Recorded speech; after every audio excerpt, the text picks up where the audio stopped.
Thank you, Madam Speaker. So what have we had so far under the Biden plan? Well, what we've heard about lately is that for Republicans trying to be more fiscally responsible, we hear that he's complaining that we're worried about deficits and spending. But he says we're affecting lives. Boy, are we affecting lives with the policy coming out of Washington, D.C. Inflation, energy crisis. But no, that's part of the incredible transition, we're told, that's being forced upon us out of our vehicles, not being able to use gas appliances if they have their way. It's just the Republican side, crisis acting is the new term now. We're crisis acting. Well, I guess we want to talk about crisis acting. Let me remind everybody that carbon dioxide is only 0.04% of our atmosphere, right? You'd think it's 40 or 50% by the way the hype is on that, and everybody has to change their lives in this incredible transition as we get forced into electric cars and have our appliances taken away and who knows what else as part of the Green New Deal that's being forced upon us, indeed by executive action, because it's not passing Congress. So when you're looking at the American people out there, they think of you in Washington, D.C. as the Great Reset. You're the spring in the Great Reset button.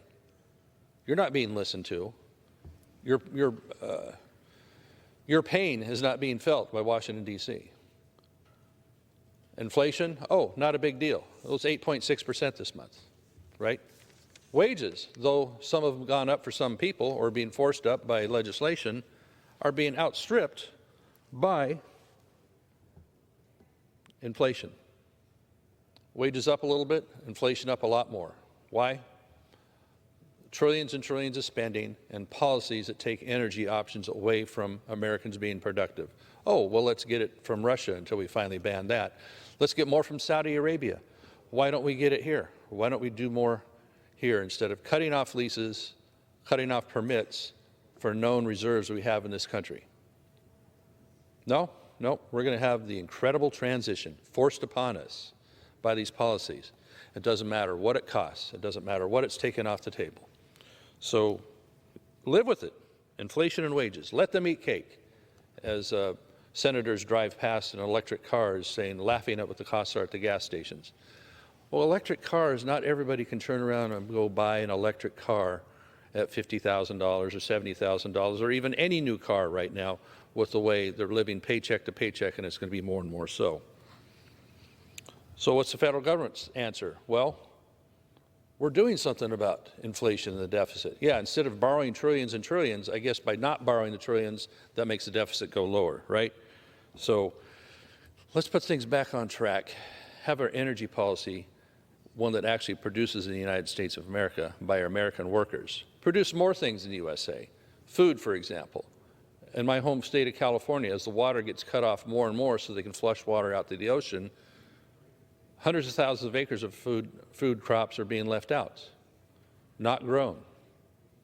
It isn't all because of a drought. We still get lots of rainfall. We had an incredible amount of rainfall and snow in December.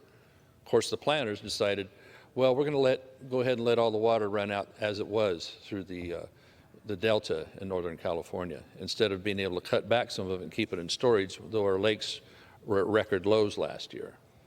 No. We'll keep doing the environmental thing on that, saving non-existent fish. In the meantime, the price for food keeps going up. In America, we see empty store shelves in the land of plenty. It's an incredibly dumb policy that's been put in place, piled on by energy that is almost unaffordable. Ask any trucker, when the price of diesel has gone basically from $3 a gallon to $6 or $7 even in my home state, what does that mean? It means all the input costs of bringing fertilizer and seed to a field to grow your food and bringing the finished product from the harvest to the mill and from the mill to the store shelf. It all has to be passed along. There's no free lunch. So we haven't even seen the full effects of this yet, because 2022, some of the people had these inputs carried into the crop year. It hadn't been fully felt yet. Wait till 2023, when the price of a bale of hay that has tripled in order to feed dairy or cattle or what have you kicks into place. Wait till that all happens, because then chicken might triple in price from today, beef, or maybe even just a loaf of bread. And so what are we supposed to think about that? Oh, Americans can afford that. We can just cut back on other disposable income or disposable items, maybe less frivolous spending. Well, is your government telling you what you can spend on? Basically dictating that by these policies, yes. So when your energy goes up, when your water gets taken away, you will feel it all the way through your whole economy. And so your wages being higher, Gentleman's time has expired. Are outstripped by inflation. I yield back. The chair